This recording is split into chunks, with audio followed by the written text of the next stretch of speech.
पाणी powered by green harvest, nature care फर्टिलायझर्सचे नैसर्गिक पेंडीयुक्त खत। नेचर केअरची युक्ती, रासायनिक खतांपासून मुक्ती। अकोल्यात बोगस बियाण्यांप्रकरणी कृषी विभागानं कारवाईचा बडगा उगारलाय। निकृष्ट दर्जाच्या बियाण्यांची विक्री केल्याप्रकरणी जालना आणि मध्य प्रदेशमधील 2 कंपन्यांवर गुन्हा दाखल करण्यात आला। अमरावती जिल्ह्यात 500हून अधिक बोगस बियाण्याच्या तक्रारी प्राप्त झाल्यात। या सोयाबीनचे 7 नमुने अप्रमाणित ठरले। त्यामुळे शेतकऱ्यांवर दुबार पेरणीची वेळ आल्याची काँग्रेस नेता यशोमती ठाकूर यांनी माहिती दिली। भंडाऱ्यात कृषी विभागाकडून कारवाई करण्यात आली। या कारवाईत 2.5 मेट्रिक टन बोगस खतसाठा जप्त करण्यात आला। जिल्ह्यात सध्या खरीपाची जोरदार तयारी सुरू असताना पवनी येथील कृषी केंद्रामध्ये 2.5 मेट्रिक टन बोगस खतसाठा मिळाला।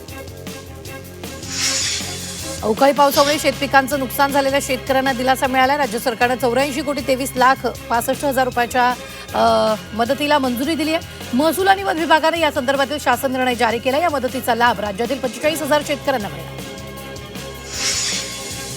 कोकणातील हापूस आंबा उत्पादनासमोरील वाढत्या संकटाच्या पार्श्वभूमीवर राज्य शासनानं तातडीने श्वेतपत्रिका जाहीर करावी अशी मागणी सुराज्य अभियानानं केली आहे। अधिकृत कागदपत्रांच्या आधारे आंबा पिकासाठी अधिकृत लेबल क्लेम नसलेल्या काही कीटकनाशकांच्या शिफारशी केल्याचा दावा अभियानानं केलेला आहे।